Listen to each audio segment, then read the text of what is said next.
The Soviet squad shifted silently in their trench. Faces painted, weapons ready. One RPK gunner, one RPG-7 operator. The rest carried ACAMs, two equipped with GP-25 grenade launchers. Behind the ridgeline, a ZU-23-2 twin-barrel autocannon sat hidden beneath a net of foliage, manned by a separate fire support team. A convoy of HMMWVs, 4 in total, moved steadily down the narrow country road spread in a staggered column.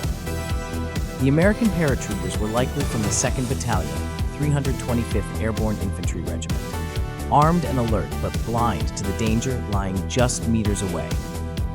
Sergeant Viktor Baranov, the squad leader, raised a fist.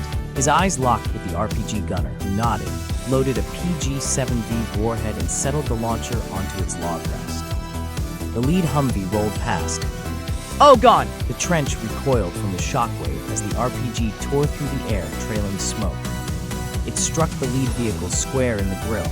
The resulting fireball consumed the cabin, steel and flame bursting outward as bodies flailed and slumped inside. Doors on the second vehicle flew open. Paratroopers spilled into the ditch line, returning fire.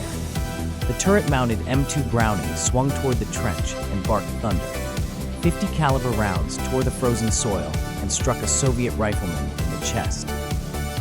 He crumpled without a sound. The RPK gunner answered with a sweeping burst, cutting down a paratrooper as he rose from cover. The Americans scrambled, some dragging the wounded, others firing blindly through the fog and smoke. Grenade launchers popped, thump thump.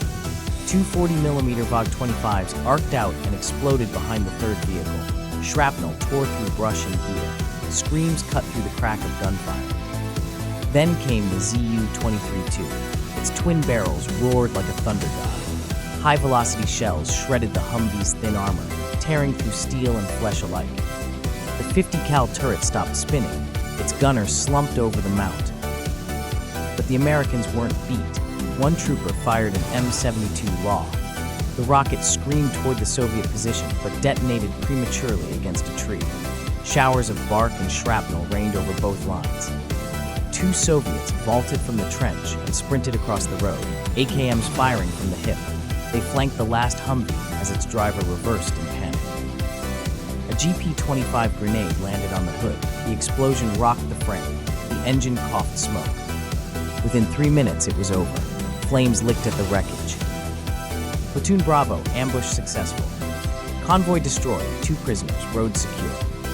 In the distance, thunder roared. But it wasn't weather, it was the rest of the 82nd moving south. The ambush had slowed them, but Berlin still called.